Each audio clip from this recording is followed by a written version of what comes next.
बच्चों को बुलाते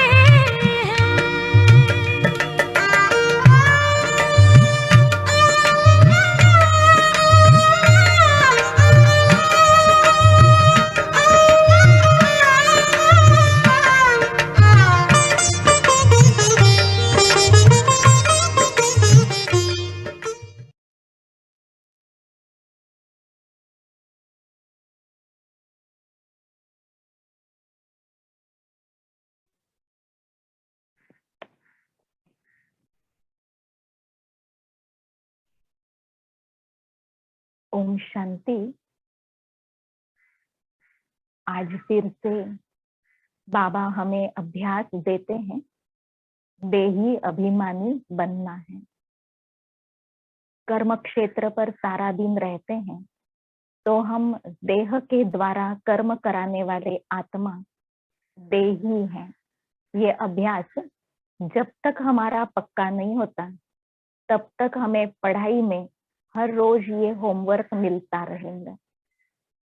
तो जैसे मम्मा ने अभ्यास किया कि कर्मेंद्रियों के द्वारा मैं कर्म करा रही हूँ, कर नहीं रही हूँ, ये अशरीरी न्यारी स्थिति का अभ्यास उनको बहुत था। और बाबा युक्ति बताते, देह अभिमान न आए उसके लिए अपने स्वमान का स्विच ऑन करो।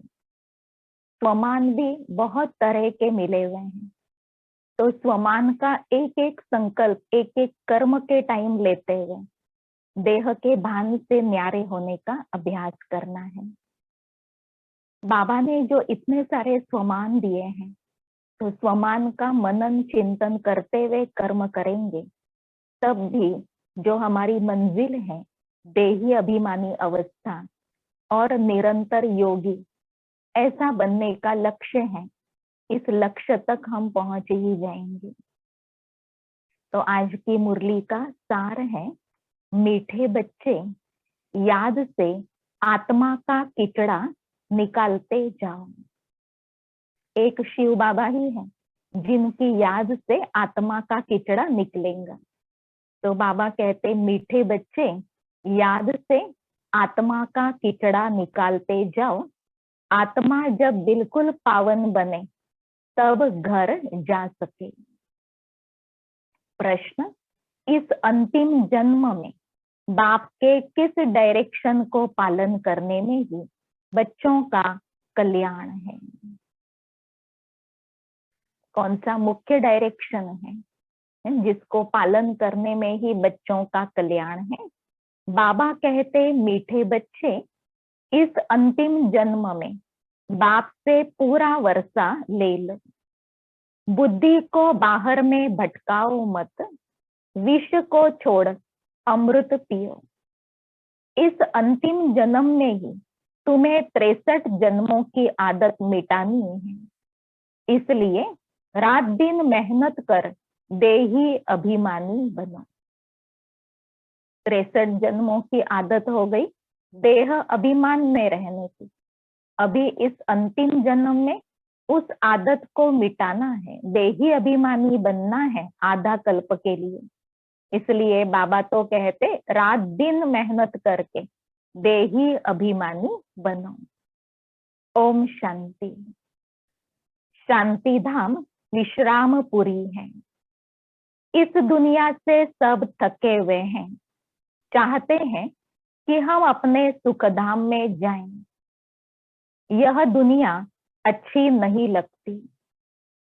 स्वर्ग को देखते हैं तो नरक से दिल कैसे लगे। कहते हैं, बाबा जल्दी करो, इस दुख धाम से ले चलो।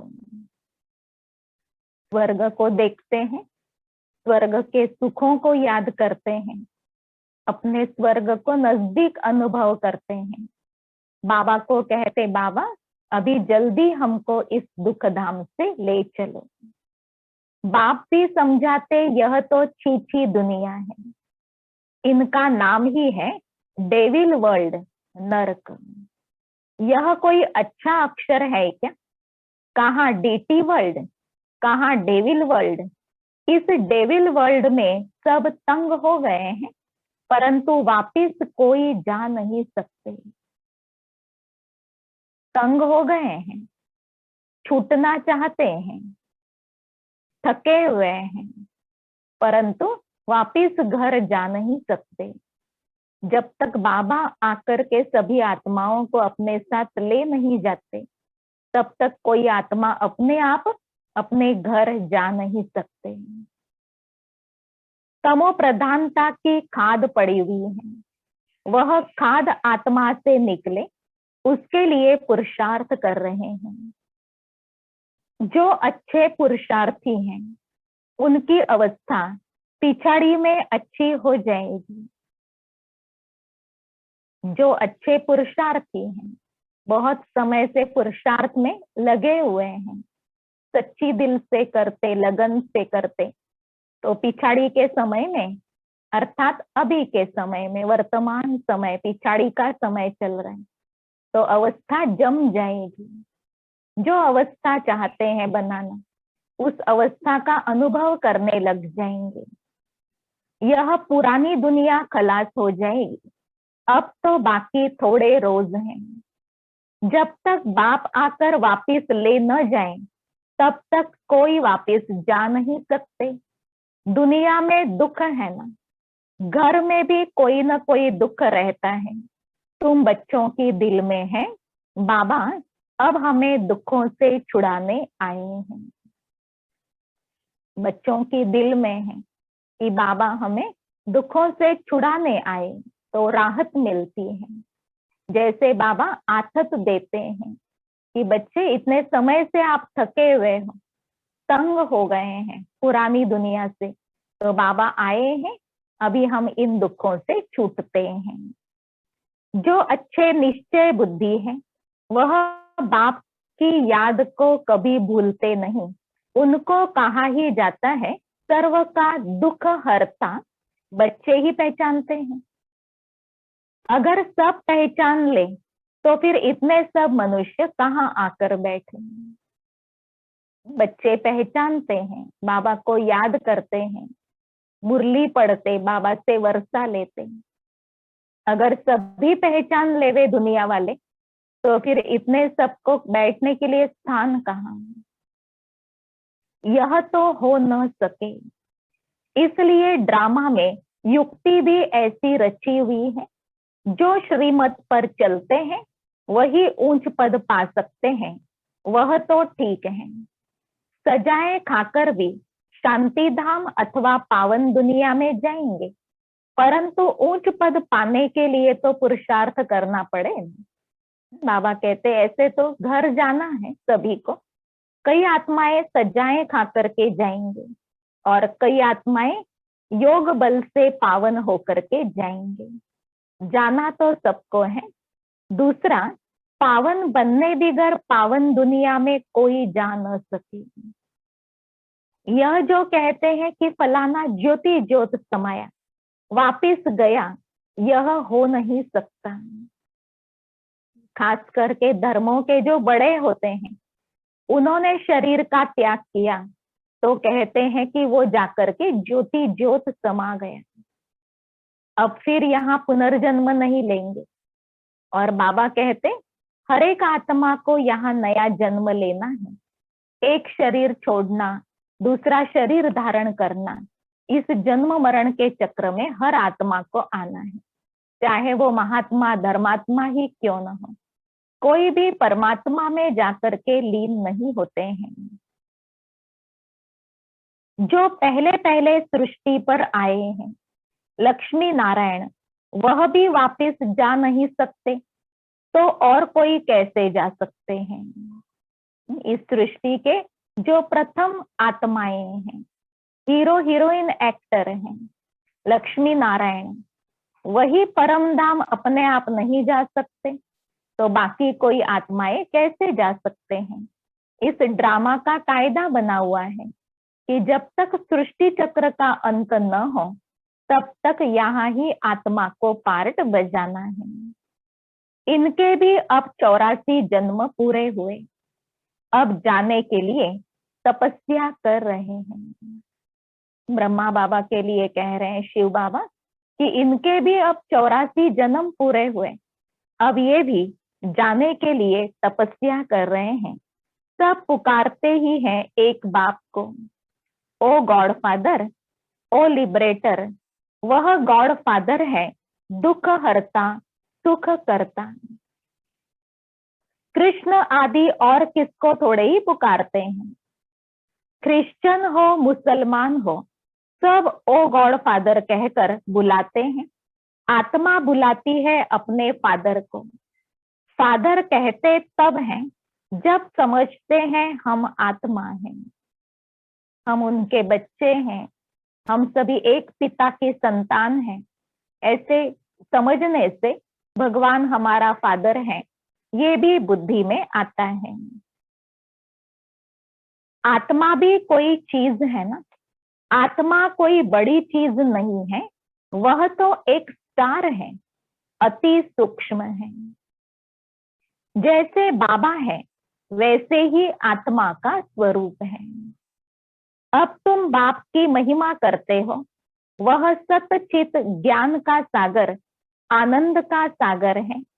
तुम्हारी आत्मा भी उनके समान बनती है। तुम्हारी बुद्धि में अब सारे सृष्टि चक्र का ज्ञान आ गया है और कोई मनुष्य मात्र में यह ज्ञान नहीं है।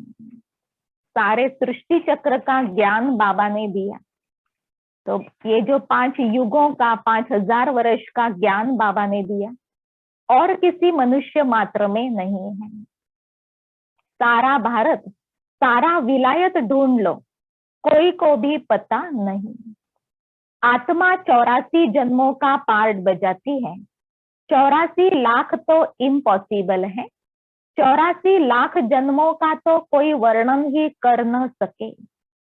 बाप कहते तुम अपने जन्मों को नहीं जानते हो, हम सुनाते हैं। वह सब सुनते हुए भी पत्थर बुद्धि समझते नहीं कि 84 लाख जन्म हो तो कोई सुना ही कैसे सकते हैं। 84 लाख जन्मों का वर्णन करना भी कितना मुश्किल है। बाबा ने कहा बच्चे ज्यादा से ज्यादा 84 जन्म इस सृष्टि चक्र में। आप 84 जन्म लेने वाली आत्माएं ही देखो कितने थके हुए हो। अगर 84 लाख होते तो आपका क्या हाल हो जाता था। अभी तुम जानते हो हम ब्राह्मण हैं, हमने 84 जन्म लिए हैं। ब्रह्मा ने भी 84 जन्म लिए, विष्णु ने भी 84 जन्म लिए हैं।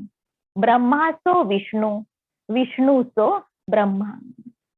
आत्मा तो वही है। ब्रह्मा की आत्मा कहो या विष्णु की आत्मा कहो, उनके 84 जन्म होते हैं। लक्ष्मी नारायण ही 84 जन्म ले फिर ब्रह्मा सरस्वती बनते हैं। यह भी समझने की बात है ना। बाप कहते हर 5000 वर्ष बाद आकर समझाता हूँ। 5000 वर्ष का चक्र है, अभी तुमने वर्णों का राज भी समझा है, हम सो का अर्थ भी समझा है। हम आत्मा सो देवता बनते, फिर हम सो क्षत्रिय, हम सो वैश्य बनते हैं। इतने इतने जन्म लेते हैं, फिर हम सो ब्राह्मण बनते हैं। ब्राह्मणों का यह एक जन्म है, यह है ही तुम्हारा हीरे जैसा जन्म। बाबा ने कहा तुम जानते हो कि हम आत्मा अभी सो देवता बनते हैं। तो देवता वर्ण में हम कितने जन्म लेते, सीढ़ी का चित्र याद आ रहा है ना।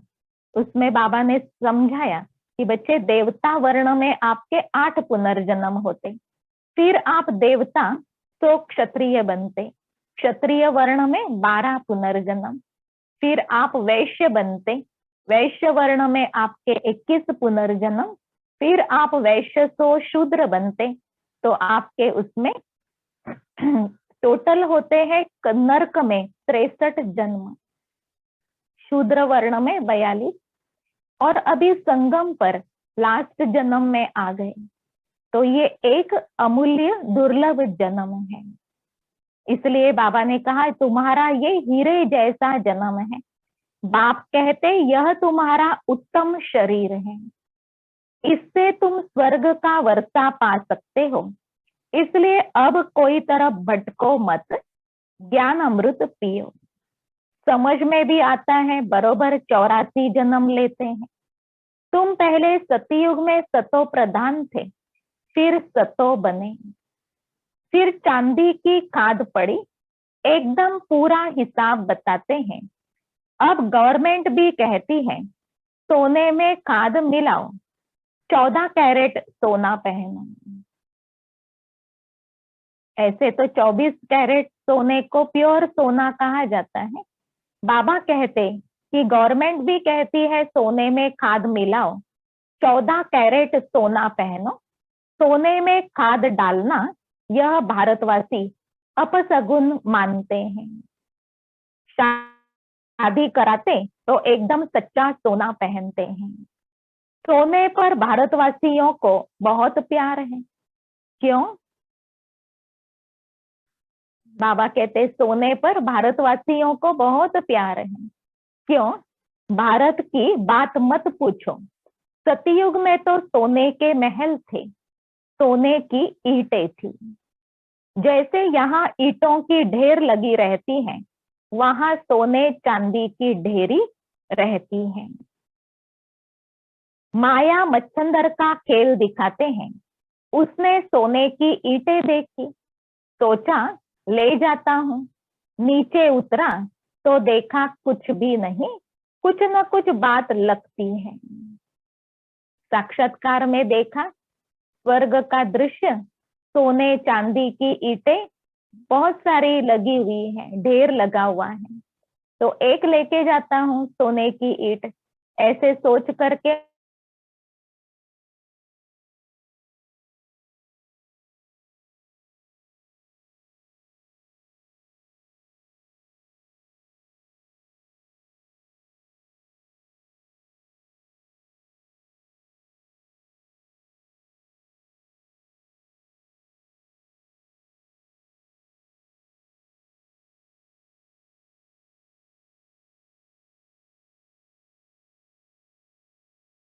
अब सारा झाड़ जड़जड़ीभूत अवस्था को पाया हुआ है।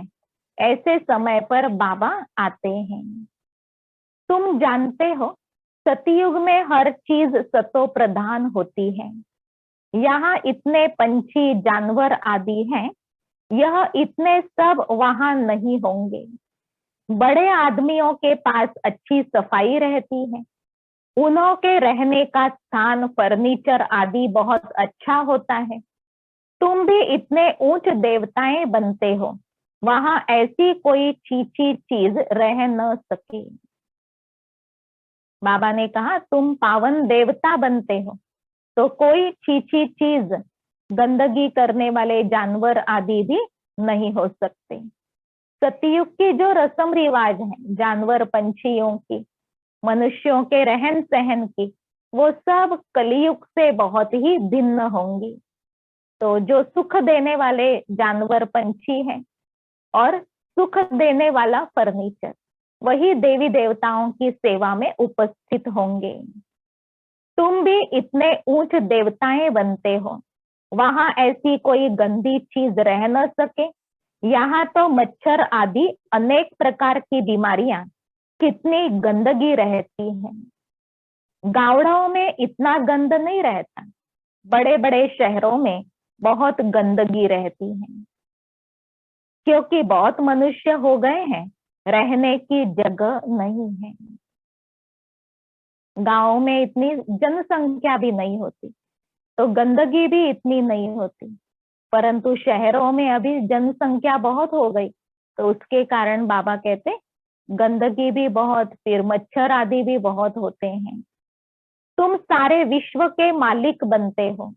मनुष्य गाते हैं घट ही में ब्रह्मा, घट ही में विष्णु, घट ही में 9 लाख तारे।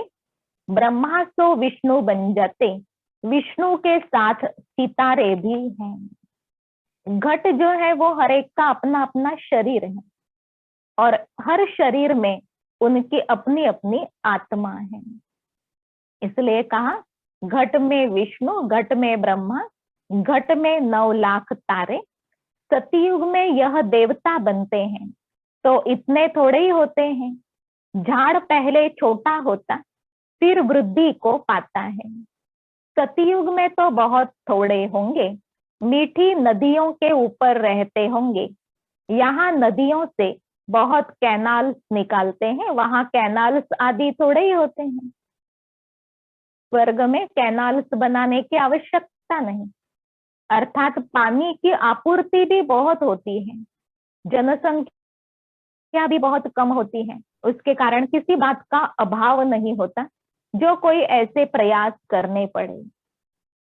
मुट्ठी जितने तो मनुष्य होते हैं, इतने के लिए गंगा जमुना तो है ही, उन नदियों के ही आसपास रहते हैं।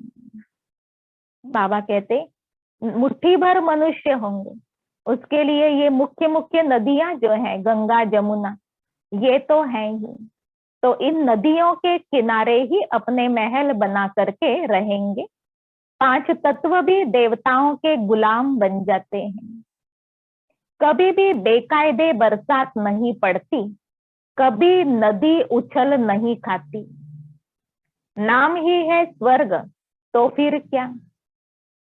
5 तत्व देवी देवताओं की सेवा में उपस्थित होते हैं, जानवर पंछी आदि भी सुखदायी बन जाते हैं, और इन तत्वों के आधार से जो फर्नीचर बनेंगे वो भी बहुत स्वच्छ, शुद्ध और रॉयल होते हैं। कोई बीमारी फैलाने वाले कीटाणु आदि नहीं होते, और नदियां भी मर्यादा में रहेंगी। इन नदियों के किनारे ही देवी देवताओं के महल होंगे, और सोने चांदी के ईंटों से महल बनेंगे।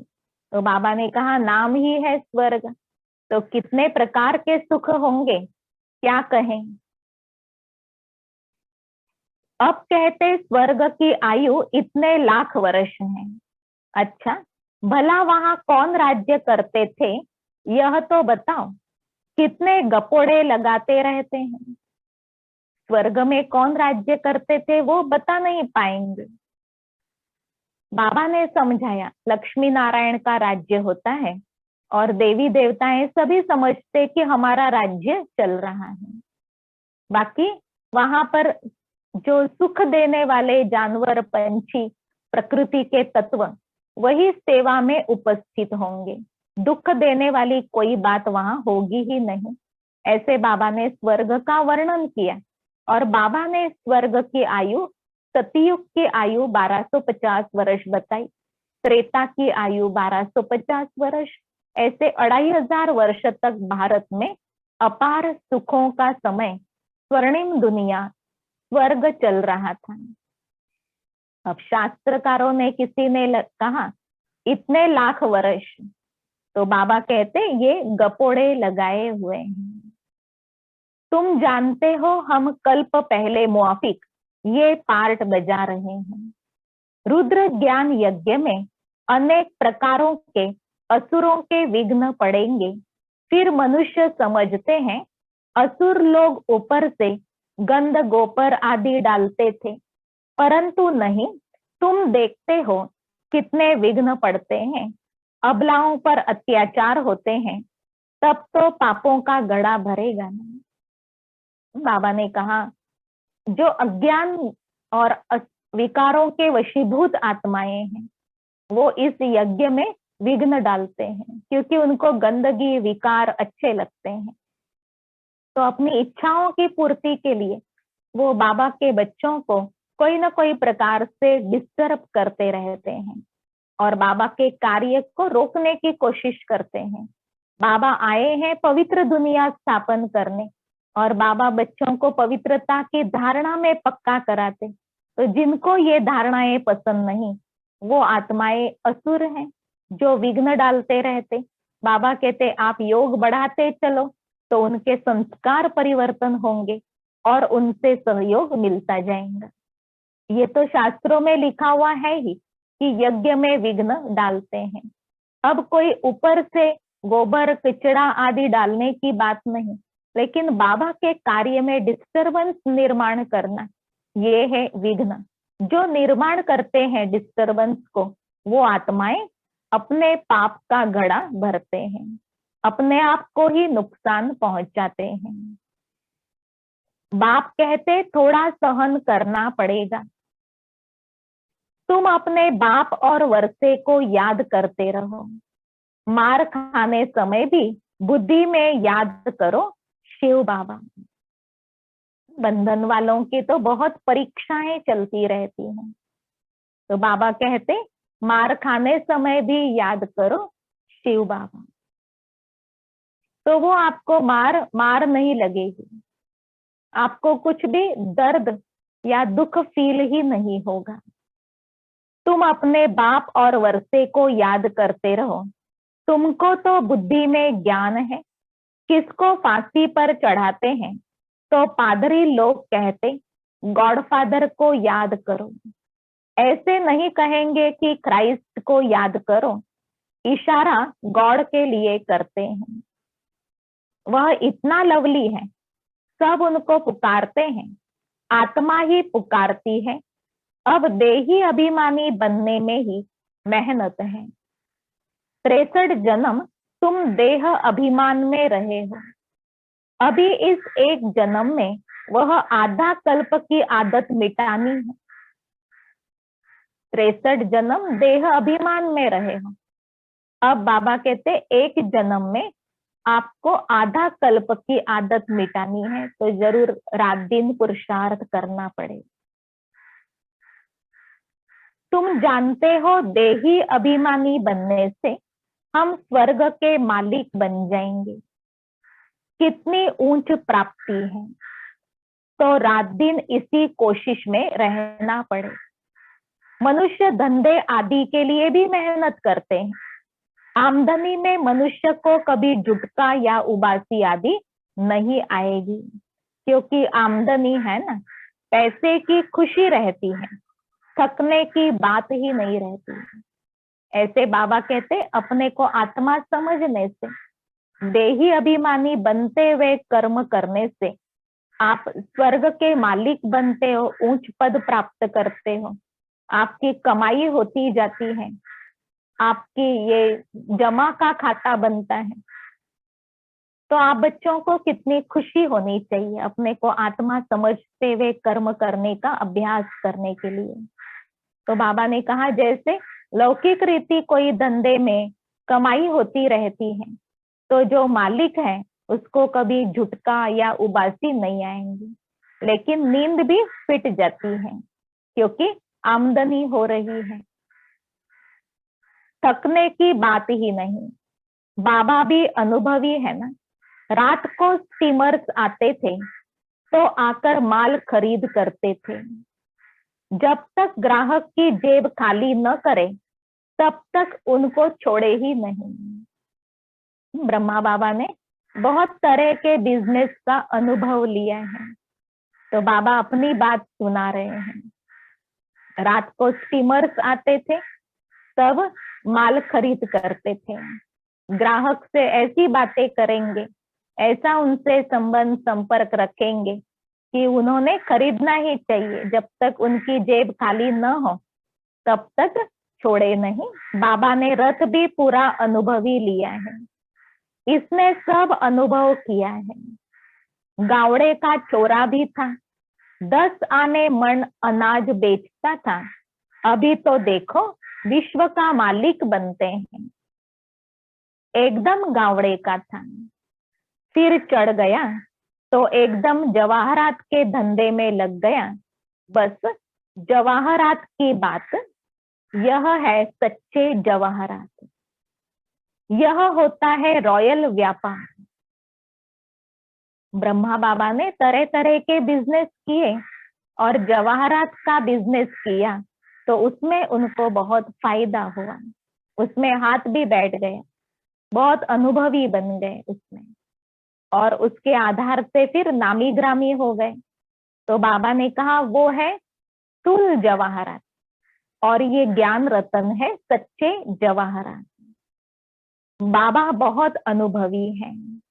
बाबा वॉइसराय आदि के घर में ऐसे जाते थे जैसे अपना घर। इनको फिर कहा जाता है अविनाशी ज्ञान रतन। जितना यह बुद्धि में धारण करेंगे, इससे तुम पदम पति बनेंगे। ब्रह्मा बाबा का राजाओं से, वाइसरॉय आदि से बहुत अच्छा संबंध रहता था व्यापार के कारण।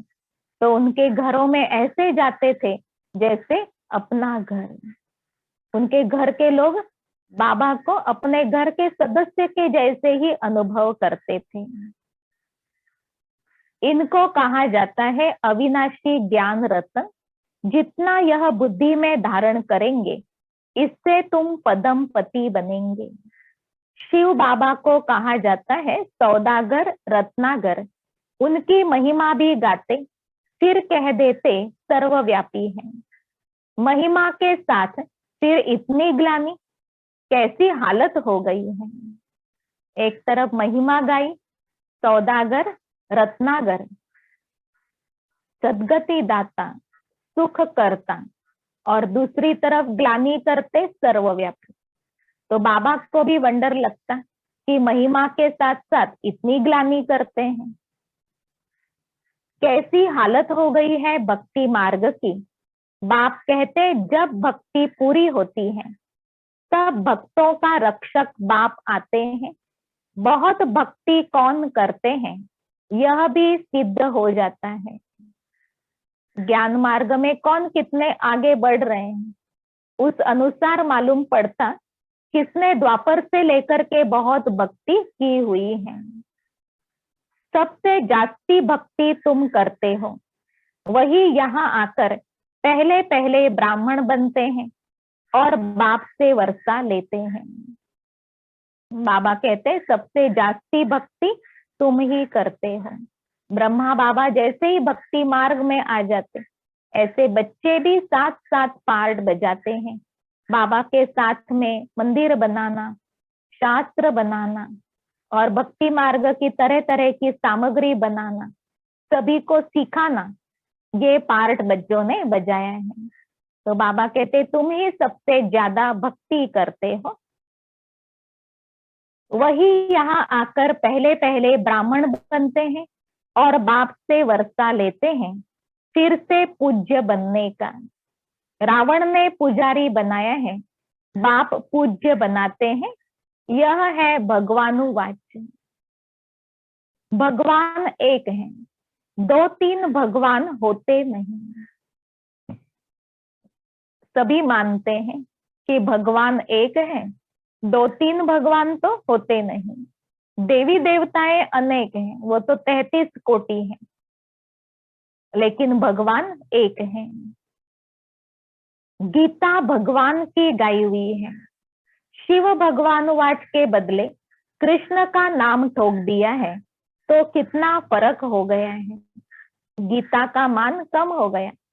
शिव भगवानुवाच अगर उसमें होता तो गीता का मान बहुत होता था। ड्रामा अनुसार फिर भी गीता का नाम ऐसे बदलना ही है। जो भी शास्त्रों में भूले हुई हैं, बाबा कहते कल्प पहले हुई थी वैसे कृष्ण का नाम डाला हुआ है। तो बाबा कहते क्या करे, ड्रामा में यही नोंद है। फिर से अगले कल्प में जब शास्त्र बनाए जाएंगे तो ऐसे ही होगा। गाते हैं हे पतित पावन आओ, बाप पावन बनाते, रावण पतित बनाते हैं। तो समझने की कितनी बुद्धि चाहिए। श्रीमत श्रेष्ठ ते श्रेष्ठ मत है ही एक बाप की। श्रीमत श्रेष्ठ ते श्रेष्ठ बनाने वाली श्रेष्ठ ते श्रेष्ठ मत है ही एक बाप की। और किसी की भी मत पर चलने से हम श्रेष्ठ नहीं बन सकते।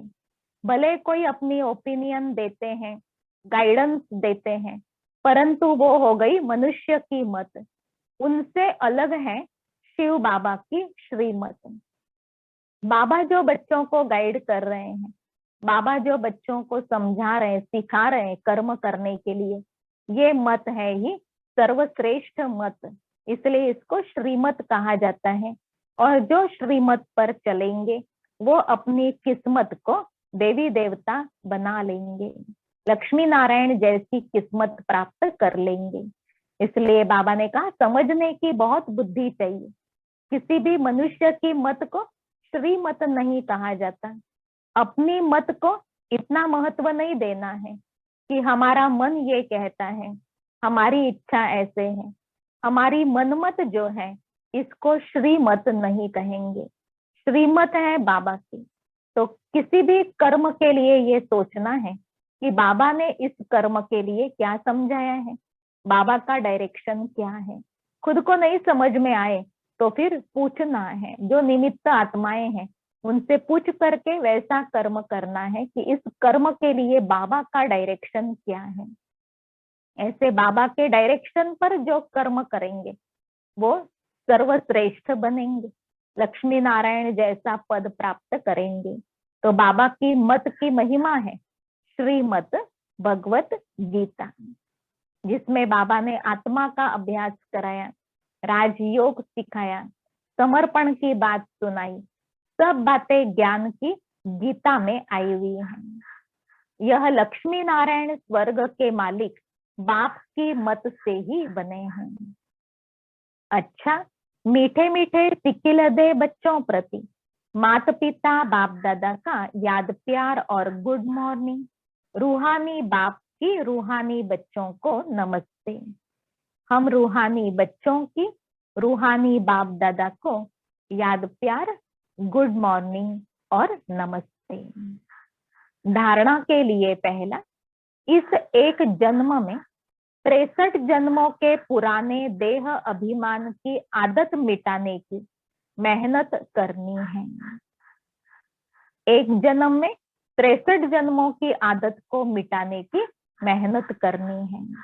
देही अभिमानी बन स्वर्ग का मालिक बनना है। दूसरा, इस हीरे तुल्य उत्तम जन्म में इस बुद्धि को भटकाना नहीं है। हीरे तुल्य उत्तम जन्म में इस बुद्धि को भटकाना नहीं है, सतो प्रधान बनना है। अत्याचारों को सहन कर बाप से पूरा वर्षा लेना है। वर्षा लेने का आधार है पवित्रता, और दूसरी बात योगी बनना। तो योग के लिए तो कोई बंधन नहीं डाल सकते, मन ही मन बाबा को याद करते रहें। तो ये जो पवित्रता के लिए बंधन पड़ते हैं, ये बंधन भी कमजोर हो जाएंगे, छूट जाएंगे। वरदान, सोचना, बोलना और करना तीनों को समान बनाने वाले सर्वोत्तम पुरुषार्थी भव। सोचना, बोलना और करना तीनों को समान बनाने वाले सर्वोत्तम पुरुषार्थी भव। सभी शिक्षाओं का सार है कि कोई भी कर्म देखने से, कोई भी कर्म से, देखने, उठने, बैठने, चलने, सोने से फरिश्तापन दिखाई दे। हर कर्म में अलौकिकता हो। बाबा की आश है, बच्चों को पुरुषार्थ दिया हुआ है कि देखना, उठना, बोलना, चलना, सोना, ये सब कर्म आपके फरिश्तों जैसे हो। हर कर्म में अलौकिकता हो। कोई भी लौकिकता कर्म व संस्कारों में न हो। सोचना, करना, बोलना सब समान हो। ऐसे नहीं कि सोचते तो थे कि यह न करें, लेकिन कर लिया। जब तीनों ही एक समान और बाप समान हो, तब कहेंगे श्रेष्ठ व सर्वोत्तम पुरुषार्थी। सोचना, बोलना, ये दोनों बातें तो बहुत महान कर लेते हैं बाबा के बच्चे, लेकिन करने में नंबर पीछे हट जाता है। इसलिए आज का वरदान है कि जो महान बातें सोचते हो, जो महान बातें बोलते हो, वैसे ही महान एक्टिविटी हो। लौकिक रीति नहीं, लेकिन अलौकिकता हो। उठना, बैठना, चलना, फिरना अलौकिक तब होगा जब आत्मस्मृति होगी, दूसरों को भी आत्मिक दृष्टि से देखने का भाव होगा। बाबा ने कहा दिन रात ये अभ्यास आपको करना है, तब अलौकिकता आएगी और सर्वोत्तम पुरुषार्थी कहलाएंगे। स्लोगन, जिम्मेवारी उठाना अर्थात एक्स्ट्रा दुआओं का अधिकारी बनना। जिम्मेवारी उठाना अर्थात एक्स्ट्रा दुआओं का अधिकारी बनना। एक तो दुआएं बाप दादा की, दूसरी दुआएं निमित्त बनी हुई आत्माओं की, और तीसरी दुआएं सारे ब्राह्मण परिवार की। तो जो आत्मा बाबा के कार्य में सेवा की जिम्मेवारी उठाते हैं, चाहे वो कोई भी कार्य हो, उसके लिए वो बाबा को निश्चिंत करते, निमित्त बनी हुई आत्माओं को निश्चिंत करते और अपने योगयुक्त स्थिति में जिम्मेवारी संभालते जाते हैं, तो एक्स्ट्रा दुआओं के अधिकारी बनते हैं। आज के वरदान के ऊपर भी मनन चिंतन करके अभ्यास करना है कि हमारा सोचना बोलना कितना बढ़िया होता है, ऐसे ही कर्म भी बढ़िया हो, अलौकिक हो। जो सोचते हैं कि हमें तीव्र पुरुषार्थ करना है, अभी मम्मा का महीना चल रहा है, तो हर एक मम्मा की विशेषता को सुनते, देखते, समझते, यही संकल्प करते ना, हमको भी इनके जैसा बनना है। तो जो सोचते हो, जो बोलते हो, वैसा करने वाले भी बनना है। ये आज का वरदान है, सर्वोत्तम पुरुषार्थी। तो अपने आप को ये बाबा से वरदान दिला रहे हैं कि मैं सर्वोत्तम पुरुषार्थी आत्मा हूँ। और बार बार ये वरदान सारे दिन में याद भी करेंगे कि मैं सर्वोत्तम पुरुषार्थी आत्मा हूँ। तो उसी अनुसार उठना, बैठना, चलना, फिरना सब बाप समान है, फरिश्ते जैसा हो। इसका अटेंशन रखते रखते, अभ्यास करते करते वो नेचुरल स्थिति बन जाएंगे। जब अभ्यास की शुरुआत करते हैं तो जरूर अटेंशन रखना पड़ता है, लेकिन जैसे अभ्यास पक्का होता जाता है तो अटेंशन की जरूरत नहीं पड़ती, लेकिन अभ्यास नेचुरल हो जाता है। तो आज बाबा ने फिर याद दिलाया कि देही अभिमानी स्थिति बनाना ये आपके इस पढ़ाई का लक्ष्य है। इससे आप योगयुक्त बनते हो और आपके अंदर का किचड़ा निकल जाता है, आप निर्विकारी आत्मा बनते हो। इसलिए पुरुषार्थ करो, अपने को आत्मा समझना, इसकी ये स्थिति हमको स्थायी बनानी है। इसलिए बाबा ने तो कहा, रात दिन ये पुरुषार्थ में लग जाओ कि हमको देह को धारण करने वाली मैं देही आत्मा हूँ, इस स्वरूप को अनुभव में लाना है। बार बार ये अनुभव करना है कि कर्म इंद्रिय के द्वारा कर्म कराने वाली मैं आत्मा हूँ, ये शरीर से मैं न्यारी हूँ, मैं आत्मा अलग अस्तित्व वाली हूँ, मैं आत्मा शक्ति हूँ जो इस शरीर के द्वारा कर्म करा रही हूँ, इसका फल भी मुझ आत्मा को ही मिलना है।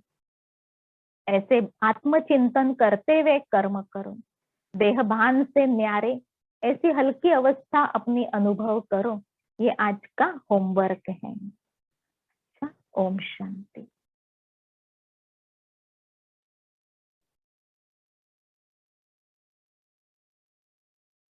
प्रेम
और चाल फरिश्तों जैसी हो, जो काल भी शीश नवाए।